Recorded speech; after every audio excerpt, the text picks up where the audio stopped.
Telugu cinema పుట్టిన తొలి రోజుల్లో విడుదలై ఒక సినిమాకి ఇంత పొటెన్షియాలిటీ ఉందా అని జనం చేత ముక్కున వేలు వేయించిన చిత్రం బాలరాజు. సంపూర్ణ వినోదానికి స్పష్టమైన నిర్వచనం చెప్పిన చిత్రం బాలరాజు.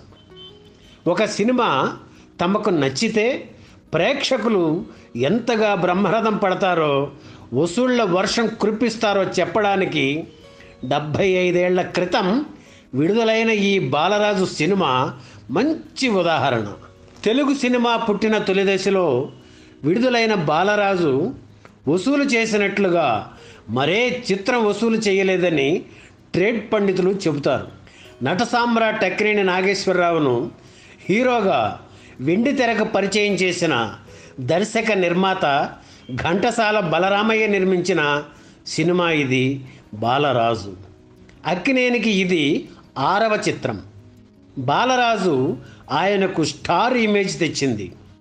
అందగాడుగా, అమాయకుడుగా బాలరాజు పాత్రతో ప్రేక్షకుల హృదయాల్లో సుస్థిర స్థానం సంపాదించుకున్నారు నట సామ్రాట్. నిజం చెప్పాలంటే బాలరాజు ధీరోదాత్తుడు కాదు, అమాయకుడు, ప్రేమకు అర్థం తెలియనివాడు. అయినా అటువంటి పాత్రతోనే ఎంతోమంది అభిమానులను ఏర్పరచుకున్నారు అక్కినేని. సమర్థుడైన నటుడు ఎటువంటి పాత్రనైనా పోషించగలడని ఆయన నిరూపించారు. మన జానపద కథల్లో పసల బాలరాజు అనే కథ ఉంది. దానికి మరో కథను జోడించి బాలరాజు చిత్రకథ తయారు చేశారు సముద్రాల రాఘవాచార్య. ఇందులో బాలరాజు పాత్రను ఏఎన్ఆర్ పోషించారు. సీత పాత్రను ఎస్ వరలక్ష్మి పోషించారు. ఆ రోజుల్లో ఎస్ వరలక్ష్మి పాటలు అంటే జనం చెవి కోసుకునేవారు. సినిమాలో 20 పాటలు ఉంటే అధిక శాతం ఎస్ వరలక్ష్మి పాడారు. పాటలు ఎక్కువ కావడంతో ఎస్ వరలక్ష్మి పాడిన కొన్ని పాటలు తీసేద్దామని ఎవరో అంటే బలరామయ్య ససేమిరా ఒప్పుకోలేదు. ఆ అమ్మాయి ఎంతో చక్కగా పాడింది, ఒక్క పాట కూడా తీసేయను అన్నారు. ఆయన మాటే వేదం కనుక మిగిలిన వాళ్ళు మౌనం వహించారు. నటిగా, గాయకురాలిగా ఎస్ వరలక్ష్మికి బాలరాజు చిత్రం ఎంతో పేరు తెచ్చింది. సినిమాల్లోకి వచ్చిన తొలి రోజుల్లో తన పాటలు అక్కినేని స్వయంగా పాడుకునేవారు. బాలరాజు చిత్రంలో కూడా చెలియా కనరావా పాటను మొదట ఆయనే పాడారు. తర్వాత ఆ పాట శృతిపక్వంగా లేదని అక్కినేనికి అనిపించింది. అప్పటికే ప్లేబ్యాక్ సౌలభ్యం వచ్చేయడంతో అక్కినేని కోరిక మేరకు ఘంటసాలతో ఆ పాట పాడించారు బలరామయ్య. ఆ రోజుల్లో పాటలు రికార్డుల రూపంలో రావాలంటే సినిమా విడుదలకు 9 నెలల ముందుగానే ప్రింటింగ్ కోసం కలకత్తా పంపాల్సి వచ్చేది. అందుకే అక్కినేని పాడిన పాటను ముందుగానే కలకత్తా పంపించేశారు.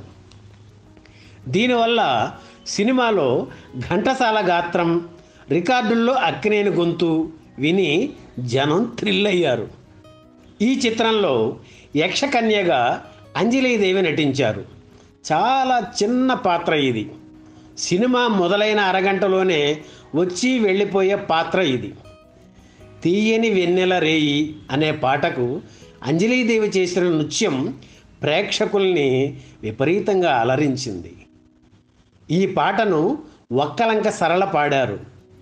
ఒక మంచి పాట తన కోసం పాడినందుకు ఆ ఒక్కలంక సరళ గారికి అంజలీదేవి ఆ రోజుల్లోనే ఆమెకు వజ్రపు ఉంగరాన్ని బహూకరించడం విశేషం.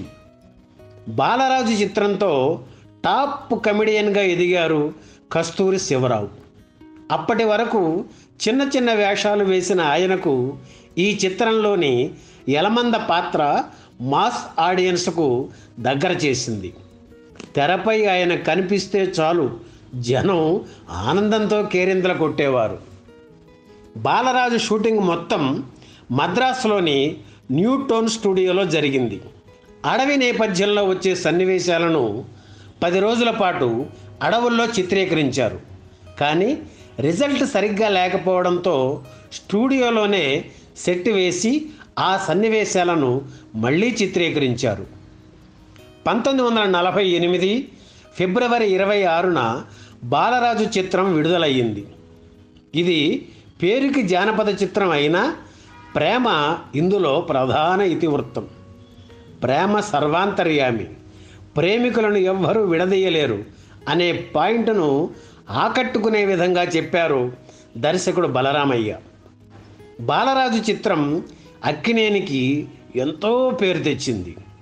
మాస్ హీరోగా, జానపద చిత్ర కథానాయకుడిగా ప్రేక్షకులకు ఎంతో దగ్గరయ్యారు. ఆ రోజుల్లో అంతా ఆయన్ని బాలరాజు నాగేశ్వరరావు అనేవారు. ముఖ్యంగా అక్కినేని, ఎస్ వరలక్ష్మి జంటకు ఎంతో క్రేజ్ ఉండేది. వాళ్ళిద్దరూ పెళ్లి చేసుకుంటారని కూడా ప్రచారం జరిగింది. కానీ బాలరాజు విడుదలైన సంవత్సరానికి కొల్లిపర అన్నపూర్ణతో 1949 ఫిబ్రవరి 18న అక్కినేని వివాహం జరిగింది. ఆ మర్నాడే ఆయన నటించిన కీలుగుర్రం చిత్రం విడుదలయ్యింది.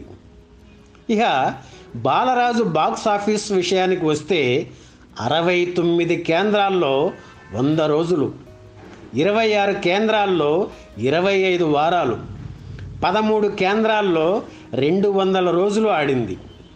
విడుదలైన ప్రతి థియేటర్లో బాలరాజు చిత్రం ఏకధాటిగా ప్రదర్శింపబడుతుండటంతో కొత్త చిత్రాల కోసం కొత్తగా థియేటర్లు కట్టాల్సి వచ్చింది.